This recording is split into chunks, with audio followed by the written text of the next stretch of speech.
Tá červená na tom slnku môže byť. Boris mi volá. Čauko, Boris. Čau. Už si na mieste? Hej, už som sa zobudil práve. Auto je vonku. Môžeš prísť, ideme sa voziť, ale najprv musíš povedať niečo o tom karavane, lebo tam je toľko vecí, že polka neviem z toho, ako sa ovláda, alebo na čo slúži. Dobre, tak už som na ceste. OK, teším sa. Čau. Čau, Boris. Čau, ahoj. Ďakujem veľmi pekne za zapožičanie tohto karavanu. Za málo. Ale keď sme si minule ukazovali ten menší model, akože menší hovorím v úvodzovkách samozrejme, lebo to bol tiež kolos, tak tam som vedel zhruba veľa vecí ovládať, vedel som na čo slúžia, vedel som tie parametre, ale pri tomto kolose, to je totálne, že kolos, už sa dosť strácam. Takže dobre, že si došiel, lebo nám povieš, na čo sa to vlastne pozeráme. A potom, keď si všetko vysvetlíme, zvonka znútra, tak mám tu pre teba prekvapenie. Fiat 850, na tom sa pôjdeme povoziť. Teším sa. Dobre, tak začneme zvonka, že čo je vlastne toto za model, na čo sa pozeráme, alebo čím som to vlastne prišiel. Áno, máš pravdu, je to o level väčšie, aj vyššie auto. Ako to predošlé, je to Concorde Liner 1090. A je tam veľký rozdiel hlavne v tom, že je to na úplne inom podvozku. Ten predošlý karavan bol na Iveco Daily 3 liter a toto je Mercedes Atego. No ale ten hlavný rozdiel je, ako teraz som pochopil, to predchádzajúce auto, ten karaván, bol postavený na podvozku do 7,5 tony, teda hej, do tej kategórie. Áno. A toto tu za mňou je aká kategória? To už je nad 7,5 tony. Čiže už potrebujem de facto aj ten vodičak trošku iný? Treba vodičak nad 7,5 tony, ale hlavne obrovská výhoda voči tomu menšiemu karavanu je tá doložiteľnosť. Kde tam bola doložiteľnosť cca tá tona 500, hej, tak tu je doložiteľnosť 5 tón. Čiže naložíme tónové auto, naložím tam posadku povedzme, že 4-5 ľudí, naložím tam kopec batožiny, ešte skúter, bicykle a stále ešte nemám 5 tón. Áno. Kdežto v tom predchádzajúcom prípade to bolo, že musel som si rozmyslieť, ako tú tonu využijem. Presne tak. Karavany majú väčšinou garáže svoje, ale v 99,9% prípadov je to o tom, že garáž na bicykle, na skútre a tí lepšie si tam možno dajú nejaké enduro. Áno. Ale my tu máme, že osobné auto. 850 je samozrejme veľmi malé auto, hlavne v tejto cabrio verzii to je aj nízke. Ale že čo všetko, aké auta také z reálneho života si sem môžem dať? Čo sem vojde? No vojde sem napríklad aj Golf, hej. Golf 8, Volkswagen Golf 8 sem vleze bez problémov, čiže aj staršie generácie, keďže tie auta furt rastú. Hej. A samozrejme aj nejaký starý Jaguar, Aston Martin a rôzne takéto modely. Samozrejme musí byť dĺžka maximálne 4,5 metra. 4,5 metra, to je väčšina, aj 911 stará napríklad. Áno. To tiež, wow. My si sem ešte jedno auto vyskúšame, ale to sa dozviete za chvíľku, že aké tu dáme. Pretože toto auto si kúpia dva typy ľudí. Alebo teda cieľová skupina sú dva typy ľudí. Prvá je presne to, idem na dovolenku, neriešim hotely, ale chcem so sebou svoje milované auto, svoje milované cabrio, tak si ho sem dám. No a ten druhý typ, ten vám predstavíme za chvíľku, že kto to je. Bude to tiež veľmi zaujímavé. To, že to je auto úplne inej kategórie, tej väčšej, je jasné, že z toho ako stojíme tuto v strede. Predtým, keď som sa pozrel hore, tak to nevyzeralo ako činžiak, že mám nad sebou, ale toto je, že mega. Koľko to je na výšku? No? Na výšku je to 3,9 metra. Čo znamená, že o pol metra viac, ako mal ten predošlý karavan. Na šírku máme koľko? 2,48. Čo je tiež o pár centimetrov širšie. A hlavne teraz mi povedať, že na dĺžku. Predtým sme odpadávali, že to má 9 metrov. Povedzme, že Volkswagen Grand California môžeš mať až skoro 7 metrový. Toto malo 9 a toto má koľko metrov? 10,9 metra. Čiže 11 metrov mám. Wow. Pohotovostná hmotnosť, to ma zaujíma. Takže hmotnosť je 13 tón a maximálna hmotnosť je 18 tón. Ďalšie, čo som si všimol, pretože dneska som extra všímavý, sú dve Markízy za sebou. Koľko má jedna na šírku, prosím? 5 metrov má. 5 metrov, čiže to je 5 a 5, čiže 10 metrov. Samozrejme sú podsvietené. A hlavne som si všimol ešte taký detail, ktorý podľa mňa tak rozdeľuje alebo oddeluje to zrno od plievie, že tu tie Markízy sú tak krásne zapracované do toho auta, že vyzerá to naozaj že fakt dobre. A navyše vzadu máme také tuningové krídlo, vieš, ďalší tuning. Tuto si môžeme že vytuniť s kamerou. prečo je tamto krídlo a prečo je v strede pod ním taký žliap? Akože má to nejakú praktickú funkciu? To krídlo je viac menej taký dizajnový prvok, ale ten žľab má obrovský zmysel, pretože na tých starších modeloch sa držala voda na streche a stekalo to po bokoch a robilo to také stekance, ale tu sú vyslovene také žľaby urobené, čiže tá voda vyteká buď vpredu, cez žľaby, že to steče po pričelnom okne, alebo vzadu. Toto je naozaj že majestátny karaván, to je kus hmoty, takže musí to poháňať aj nejaký poriadny motor. Takže čo to tu máme? Chcel som povedať, že pod prednou kapotou, ale pod prednou kapotou my nemáme dokopy nič, pretože ten motor je schovaný úplne že v strede auta, ale čo to poháňa? Poháňa to Mercedes 7,7 litrový 6-valec o výkone 300 koní a 1200 Nm krúťací moment. To už akože, to sú slušné čísla. No a jaká prevodovka? Prevodovka je 8-stupňový automat. OK. To bolo pre mňa veľmi dôležité sa spýtať, že či automat, pretože to je jedna z vecí, ktorú by som určite v karavane musel mať hlavne pri tejto veľkosti. To je bez určite debaty. Áno. No a teraz si zahráme moju obľúbenú hru na schovávačku. Otvorili sme si všetky klapky úložných priestorov a tu ma zaujal jeden taký fakt milý detail. Najprv si povedzme, že čo je toto za priestor, tento prvý? Tento prvý je odkladací priestor, ale schováva sa tu aj hydraulické čerpadlo pre hydraulické podpery a zároveň v Concorde rozmýšľali a kvôli úspore váhy vlastne to čerpadlo poháňa aj zadnú bránu, aj zadnú plošinu. Zobral som túto vrchnú časť, alebo ten servisný kryt, ktorý je nad celou tou hydraulikou, takzvaný dekel po slovensky. A keď si všimnete z druhej strany, tie dotykové plochy sú olepené takým materiálom, ktorý zabezpečuje to, že ti to napríklad nehrká, alebo sa ti to neposúva. Takže keď to tam aj dáš a ideš aj po nejakom rozbitom teréne, tak nič sa neozýva z toho suterénu. Že jednoducho pekne, ticho to tam sedí. Poďme teda k ďalším otvorom a potom môžeme ísť dovnútra sa pozrieť. Teraz si v rýchlosti povedzme tieto dva otvory, čo sú tu, pretože tie samozrejme sú pravdepodobne rovnaké ako pri tom menšom karavane. Ale ja tu vidím nejaké batérie a tie sú aké? Toto sú gelové v štandarde. Ty si môžeš rozšíriť aj kapacitu, koľko chceš? Áno, dá sa dať litiové batérie a dá sa tá kapacita rozšíriť až na 1 kW. OK, čo je celkom slušné. A predpokladám, že mať tu solár, ktorý ti dobíja tie batérie, je asi samozrejme, môžeš si tu objednať. Áno. Ty si dobíjaš počas takýchto slnečných dní, vodu používaš samozrejme len z nádrží a to je zaujímavé, koľko litrovú nádrž tu máme. Takže nádrž na pitnú vodu je 400 litrov, nádrž na odpadovú vodu je 300 litrov a fekálna nádrž má tiež 300 litrov. Za nami je už len tá garáž. Tu si necháme nakoniec, keď vytiahneme to krásne auto, s ktorým sa pôjdeme previesť. Poďme teraz do interiéru, pozrieme si ďalšie vychytávky, lebo tie sú samozrejme ešte o level vyššie ako v tom karavane naposledy. A je tam jedna vec, proste, ktorá ma úplne že odpálila dekel, ktorú ani mnoho ľudí nemá doma. A ešte jedna vec, teraz ako som chytil do ruky tie dvere, tak pozerám, že oni sú dosť iné ako v tých predchádzajúcich prípadoch.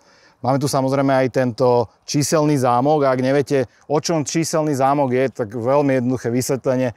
Keď kempujete na pláži, idete sa kúpať, tak si samozrejme do tých plaviek nebudete brať kľúče od toho jediného vozidla, ktorým ste tam, ale zámok máte číselný stále v hlave, takže to naťukáte, otvoríte.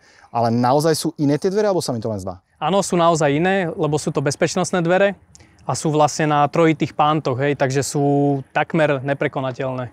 OK, dobre, tak cítim sa tak bezpečnejšie. A ďalšia vec, to už naozaj posledná, všimol som si, že máme tu sklo, nemáme tu plast. A to sa týka aj všetkých okien. To je vec, ktorú si viem priplatiť, alebo je to, ako sa k tomu stavia v tomto prípade Concorde? Áno, na modeli Liner od roku 2023 je to už v štandarde. Čiže mám lepšie skla. Dobre, výborne, takže poďme dnu a ideme sa pozrieť, čo je tu nové.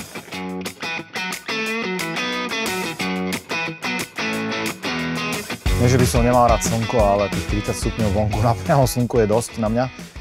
Húpli sme sem do interiéru, ktorý je naozaj že extrémne príjemné miesto na pobyt. Už len tie sedačky, v ktorých sedíme, spolujazdec a pilot. No musím povedať, že pilot, lebo toto šoferuje naozaj že kapitán kozmickej lode. Začneme asi tým, že stojíme na podlahe, ktorá je už na pohľad jak luxusná jachta. Áno, máš pravdu, je to jachtový dizajn a je to linoleum robené na mieru pre Concorde. OK, čiže toto naozaj neuvidím v inom aute asi? Nie. Dobre. Ďalšia vec, samotné sedačky. Počas jazdy oni tak príjemne sa húpajú s tebou, ty si vieš aj nastaviť ten pomer alebo tú tvrdosť toho húpania, čo tiež akože veľmi dobrá vec. Ale je tu jeden detail, ktorý mi že úplne udrel do očí. Väčšine ľudí to samozrejme nič nepovie, ale pripomína ti táto prístrojová doska svojim dizajnom nejaké auto? Trochu áno. Je to BMW 8-čkovej rady prvej generácie, teda E31 legendárna. ako keby som sedel v nej. Kaplička hore a tu sa zase zužuje, tak schválne mi povedzte, či to aj vy tak vidíte, lebo ja keď som to zbadal, hovorím, že kokos, 8-čkový bavorák. No a keď už sa otočím a to ovládanie, čo tu mám, koľko joystickov, samozrejme moje deti by milovali presne toto tlačítko, s ktorými si ty zapínaš to podsvietenie tej prístrojovky, to vyzerá veľmi pekne. Ale na čo tu mám napríklad túto páku, lebo z toho sa neradia rýchlosti, ale... To je vzduchová ručná brzda. Lebo vzduchom je tu ovládané, že trilión vecí, čo som pochopil. A jedna vec, čo ma šokovala, že dokonca aj volant si nastavuješ vďaka vzduchu, že to nie je žiadna elektrika alebo nejaký manuál, ale vzduchom. Áno, pretože je to na podvozku Mercedes Atego, čo je vlastne v podstate nákladné vozidlo, čiže je tam prebratá tá technológia vzduchu. A tá ďalšia vec, ktorá ma veľmi príjemne prekvapila práve pri Concordoch je, že si dávajú záležať aj na tých najmenších detailoch a napríklad tu nenájdeš ostré hrany v tom aute. Všetko je zaoblené. Jednak, že z prvotriednych materiálov, ale aj to spracovanie, tie povrchy, ten finish, ako je to spravené, tak to je naozaj veľmi pekné na úrovni. Ak ste nikdy neboli v takomto karavane, tak určite navštívte chlapcov z Caravaneska na nejaké výstave a poďte sa pozrieť dovnútra, lebo už len to je pastva pre oči. Keď si spomínaš pri tom poslednom videu, ktoré sme spolu robili, tak veľa ľudí hovorilo, že čo je to za vnútorné usporiadanie, že tu si mal v strede chodby záchod a kuchynku a neviem čo, ale toto je zase úplne inak. Čiže keď si kúpujem toto auto, môžem si nadizajnovať akokoľvek chcem to rozvrhnutie? Áno. Čiže je len na mne, že či teda ten záchod si umiestním tu za vodiča, alebo ho dám dozadu, áno? Áno. Tento stôl, ktorý máme pred sebou, tak je perfektne rozkladateľný. Je navyše, si ho môžeš v priestore umiestniť ako potrebuješ, takže nemá len napevno zapustenú nohu, ktorá je tam proste a nepustí ten stôl, ale ako potrebuješ, tak si ho poposúvaš. No a kúpeľňa, tak to je samostatná kapitola, pretože máš tam full size záchod, full size kúpeľňu, dokonca aj ten sprchový kút je veľmi široký, to ste dokonca videli v tej úvodnej scéne, keď som sa tam bol sprchovať a to isté je umývadlo. Takže naozaj bez akýchkoľvek obmedzení. Áno, a hlavne je to plnohodnotná kúpeľňa so záchodom, pretože záchod je keramický, je normálne splachovací. Čiže je tu systém, ktorý mi vlastne zoberie tú vodu odpadovú. A sprcha naozaj, že teče. Hej, nekvapka, jak v tých iných karavanoch alebo v niektorých domácnostiach, ale naozaj, že človek sa plnohodnotne umie. Hej. No a vzadu máme potom spálňu, čiže toto je pre koľko osôb karavan? Pre 4. Momentálne je to nastavené na 4, ale predpokladám, že je možnosť urobiť aj viac. Áno. No a komfort je tu naozaj vysoký aj vďaka 2 klimatizáciám. Celý ten karavan sa dá vlastne predeliť na 2 časti a zadná časť má úplne inú teplotu ako predná časť. Plus obrovská výhoda tu je vykurovaná podlaha. A taktiež v kúpeľni sa nachádza vykurovaná stena, čiže sa tam uteráky a plavky alebo hoci čo sa tam vyschne oveľa skôr. OK. No už klasicky vidím, že nad dverami máme to centrálne ovládanie, čo som spomínal vonku, že vieš veľmi presne pozrieť, aký máš stav energii na tomto aute, vrátane tej odpadovej vody. Takže všetko opäť po starom. Ďalšiu vec, čo som si všimol veľmi pozitívnu, tak to je množstvo odkladacích priestorov, ktoré tu máme. Jednak opäť klasicky, sú veľmi pekne zapracované tie skrinky, ale dokonca vzadu som si všimol, že tam je skriňa na dlhé spoločenské šaty a na obleky, že to tam normálne vojde. No a toto tu, kde sa nachádzame, je spálňa, teda obľúbené miesto mnohých a za mňou sú tie spomínané skrinky, do ktorých vložíte naozaj čokoľvek, pretože na hĺbku majú vyše pol metra, hneď sú po ruke samozrejme. A tá skriňa, kde môžete dať aj sako alebo spoločenské šaty, tak to je tu. Ono sa to nezdá, ale keď to otvorím, tak ešte dolu pod postelou to pokračuje ďalej. Takže viete to zavesiť, vybrať, oblieť sa. A jedna z veľkých vecí, ktorú som si všimol práve pri tomto karavane je tá, že väčšinou tie karavany vzadu majú tú posteľ úplne od steny po stenu. Ale tuto máte ešte vedľa seba normálne chodbičku, takže pekne bosými nohami môžete cupitať okolo postele rovno na záchod alebo do sprchy. Nemohol som si odpustiť sa osviežiť v tomto teplom počasí, pretože ten priestor, ten komfort, tá úroveň tejto kúpeľne, tak tá je vysoko nadštandardná. Dovolím si tvrdiť, že úplná hotelová izba. Pozrite sa, koľko priestoru mám na umývadlo, na záchod. Samozrejme, všetko je tu dotykové. Aj splachovanie. Nádhera. No a tá spomínaná kúpeľňa, respektíve sprcha, ktorá je vedľa mňa, tak už len ten vstup, ktorý tam máte, to je absolútne bežná sprcha, bežný sprchový kút, ktorý nájdete aj v domácnosti. A vedľa neho, keď teda sa idete sprchovať alebo prídete z pláže, tak sa otvoríte. Tuto máte veci. To sú moje rekvizity z rána. Všetko tu mám uložené. Zmestí sa to. Naozaj komfort najvyššej možnej úrovne. Nemusíte sa volať Gordon Ramsay, ale môžete byť úplne obyčajný kuchár z Galanty, aby ste ocenili túto perfektnú kuchyňu v tomto karavane. Jednak množstvo odkladacích priestorov, tie sú tu že obrovské a sú všade. Jednak množstvo domácich spotrebičov, napríklad mraznička s chladničkou, ktoré sú otvárateľné z obidvoch strán. Samozrejme, mikrovlnka, to je už úplný štandard. Potom pracovná plocha, ktorú si môžete zväčšiť a opäť ďalšie odkladacie priestory. Potom tu máte indukčnú dosku s plynovým horákom. Chalani, ako vidíte, si tu už nabíjajú svoje foťaky, svoju techniku. Keďže máme hore solára v tomto slnečnom počasí, nemáte absolútne problém.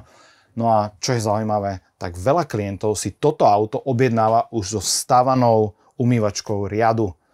Opäť, máme tu veľký prísun energií, máme tu veľké zásoby, takže tá umývačka riadu sa tu absolútne bez problémov uživí. A úplnou samozrejmosťou je opäť kuchynský dres, pretože tuto máme nainštalovaný systém odpadového hospodárstva, ale aj vody.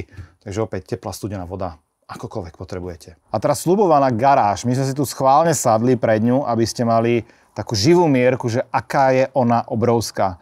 To už viete, že sem vojdu akékoľvek auta, také tie bežné. Dokonca sme zabudli spomenúť aj Mini Cupra. Áno. Ten tu vojde.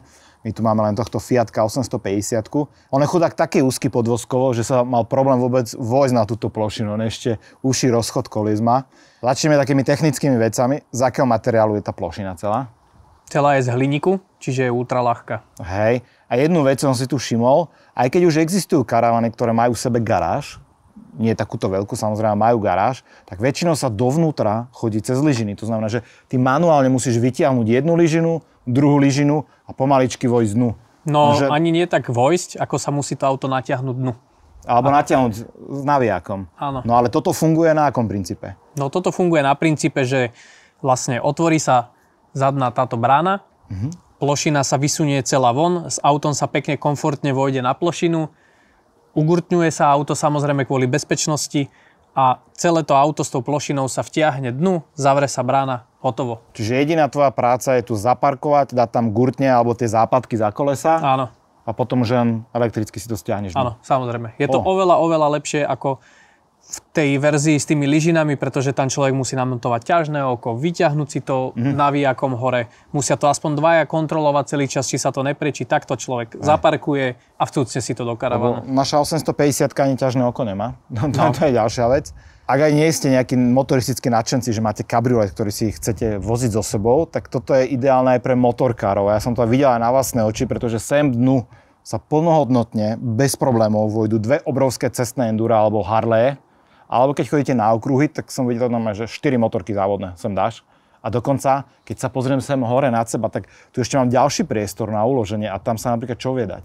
Vie sa tam dať napríklad bicykel, hej, že keď ideme na dovolenku, bereme si svoj kabriolet so sebou, ale chcem aj trošku toho športu v prírode, tak jednoducho si zhora spustím najprv ten úložný priestor, dám si tam tie bicykle, vyťahnem si hore a naparkujem si auto. No. Ale dá sa tam aj samozrejme, ako veľa ľudí vie, že, alebo nadšencov, že tie veteráni a oldtimery sa ľúbia aj niekedy pokaziť alebo proste vynehávať a rôzne takéto atrakcie. Prekvapenia, tak sa tam dá dať celý ten kit náradia alebo proste ten vercaj. Náhradných dielov a podobne. Alebo náhradných dielov. OK, a je tu ešte jedno také dosť dramatické využitie, ale to vám ukážeme až za chvíľku, pretože my sa momentálne ideme previesť na tej krásnej Fiatke tuto po okolí. Možno zbehneme aj do mesta. A potom vám ukážeme ďalšie využitie tejto garáže alebo jednu perfektnú feature, alebo teda feature, to je opäť tak po slovensky, ale jednu perfektnú výbavu priamo v interiéri tohto karavanu. Tak sa dojde ďalej.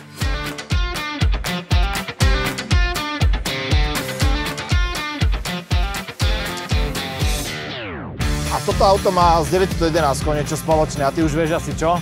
No, motor vzadu. Motor vzadu a my vlastne aj počujeme ten motor zozadu. Je to taký úplne nefalšovaný, oldschoolový, karburátorový motor. On sa aj tak správa, si mi hovoril, že... No, ten plyn je taký, že len on-off. Hej. Niečo medzi tým ťažko nájsť. A ďalšia vec, taká typická pre italský vóz, tak pozerám na tie tvoje nohy. No, pedále mám u spolujazca. Áno, úplne takto si vykrútený celý úplne. Mám skoliózu z toho. Keby si chcel, ja ti môžem pridávať plyn, lebo ten je bližšie ku mne. Urobíš mi tempomat? Hej, urobím ti tempomat. No aj pocitovo to auto je veľmi malé. Teraz keď ideme normálne po meste, teraz sme samozrejme v Trnave krásnej, slovenský Rím. No a my sme sa ladným tempom už presunuli do centra Trnavy, aby sme si užili tú jazdu v aute bez strechy, v takom klasickom roadstri a pozreli si aj troška reakcie tých ľudí. A keď už hovorím o roadstri, tak vedzte, že plátená strecha sa tu veľmi elegantne skladá dozadu pod tú plechovú časť. A potom si ju samozrejme opäť manuálne vyťahnete hore. A mimochodom toto auto nakreslil Bertone a Fiat sa tým samozrejme aj chválil. Takže Bertone logo nájdete aj na blatníkoch vpredu. A nad nimi nájdete tieto krásne spätné zrkadlá, v ktorých vidíš čo? Nič. Výborná odpoveď. Oni sú fakt, že viac na parádu, ako reálne fungujú. A je tu jedna taká veľmi zaujímavá pikoška práve v náväznosti na to, ako sa dnes sťažujeme, že máme v Únii prísne limity. Tak počúvajte túto story. Fiat chcel exportovať toto auto do Spojených štátov, pretože tam samozrejme je hlad po takých, alebo bol hlad po takýchto autách. No ale už v tej dobe, v 70. rokoch, Spojené štáty mali veľmi prísne emisné limity, ktoré ste museli splniť, keď ste chceli s tým autom tam prísť. Bola tam však jedna výnimka, tieto emisné limity neplatili pre autá, ktoré mali menej ako 817 kubických centimetrov. Takže Fiat urobil čo? Ešte znížil už tak malý objem tohto auta na tých 817, aby podliezol ten legálny limit a mohol to tam predávať bez nejakých problémov alebo bez nejakých starostí s emisnými limitami. Takže vybabral so systémom a doniesol to na tento trh. Aj keď v tej dobe si to aj neviem predstaviť, že v 70. rokoch si mal tie americké krížníky, tie plutvy, to ešte nebola kríza, tá prišla až od 73. ďalej. A teraz si postavil túto 850 vedľa toho niekde na parkovisku. To je taká malá rybka. Tieto baby si nás ani nevšimli. Nič, serú na nás. Á, usmievali sa chlapci tuto. Dobre, no. Tak máme prvý bod. Tak není to magné na ženy, ale asi na chlapov. Ale aj tuto dievčence sa usmievajú. Dobre. Takže áno, to, čo sme mali na začiatku, to bola zlá vzorka, ale teraz už myslím, že tie úsmevy na perách tam sú. Krásne centrum Trnavy, pekne zrekonštruované.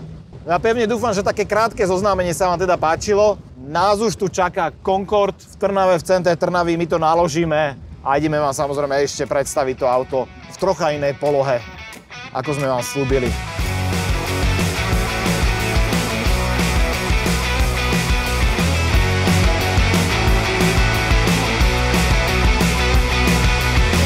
Takže Fiatku sme naložili do karavanu, ten sme odnesli na miesto určenia, no a nám už nezostáva len taká tá večerná zábava pred televízorom. Áno, televízor má kadejaký karavan, satelit tiež, ale tento tu má domáce kino s Dolby Surroundom. Takže to je tá feature, ktorú som vám chcel ukázať, pretože to znie naozaj fantasticky. Tuto za nami sú reproduktory, pred nami sú reproduktory a tuto pod zadkom mám dokonca subwoofer, takže hrá to výborne. No a my sa vidíme zajtra, teda vo vašom ponímaní za chvíľku, na jednom mieste, kde vám predstavíme ešte ďalšie využitie tohto krásneho auta. Máte sa na čo tešiť. Takže dobrú noc. Dobrú noc. Vítajte späť pri tomto videu, v ktorom si užívame tento nádherný karaván, totálna oáza luxusu, pohodlia, komfortu. No a ako už tušíte, my sme na ceste na miesto, kde vám ukážeme druhé využitie tohto krásneho vozidla. No a za chvíľku uvidíte, že kde to sme. Ako sa ti šoferuje toto auto? Je to rozdiel voči tým menším karavanom? Určite áno. No. Je to hlavne na dĺžku je to rozdiel. Tá šírka nie je až tak značná oproti tomu Carveru napríklad. Hej. Ale tá dĺžka tá dáva zabrať. A hlavne aj vyššie sedíme, mám taký dojem. Že áno, sedíme o dosť vyššie. Toto má podlahu vo výške ako bežný osobák. Normálne sa postavíš, otvoríš tie dvere a pozrieš, že kam máš vykročiť. Prejavom je to trošku také drsnejšie, ako by som povedal, tie menšie karavany, ale to je pochopiteľné, pretože tá technika tu je naozaj z tých najväčších nákladných aut. Takže je jasné, že dalo veľa práce práve Concordu to ešte viac civilizovať, utlmiť. No a výsledkom je presne toto nádherné auto. No a tí šikovnejší z vás už asi spoznávajú, že kde sa to nachádzame, pretože práve vstupujeme do oblasti, kde sa nachádza druhá cieľová skupina pre toto vozidlo. Dámy a páni, vchádzame na Slovakia Ring.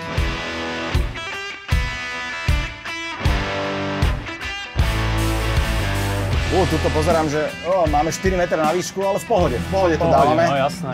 Sem chodia aj iné kolosy a toto je určite jeden z nich. Ale v pohode sme vošli cez tú bránu. A teraz, toto je pohľad, ktorý som tu ešte nezažil.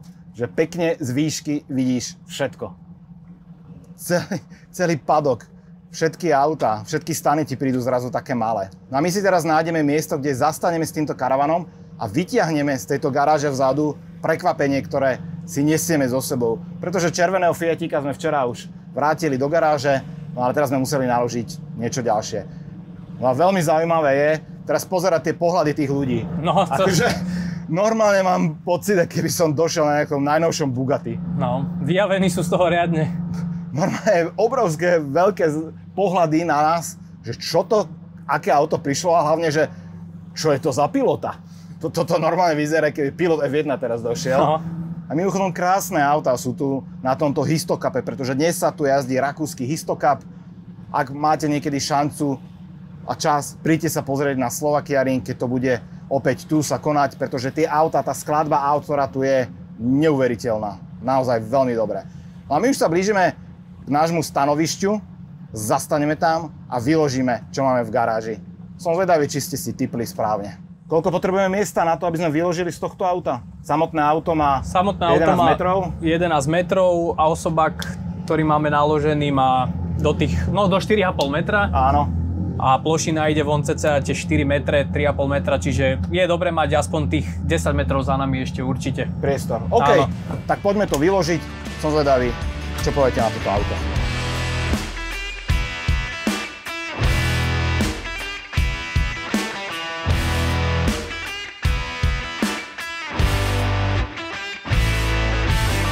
Ako vidíte, zvládli sme to. Tu na preplnený Slovakia Ring sme priniesli tento kolos, vyložili sme túto krásnu MX-5. Ako sa ti šoferovalo v týchto úzkých uličkách? Dobre, dá sa to v pohode. Zvládol si to, je to o zvyku. Lebo samozrejme, toto má aj tie obrovské späťáky po krajoch. Áno, áno. Takže nebol problém ani s cúvaním. Aj tá vtáčia perspektíva veľmi dobre pomáha. 360 je tam. Naozaj perfektná vec, ktorá mi na mnohých karavanoch chýbala, ale tuto je to už štandard, takže nemáš absolútne problém.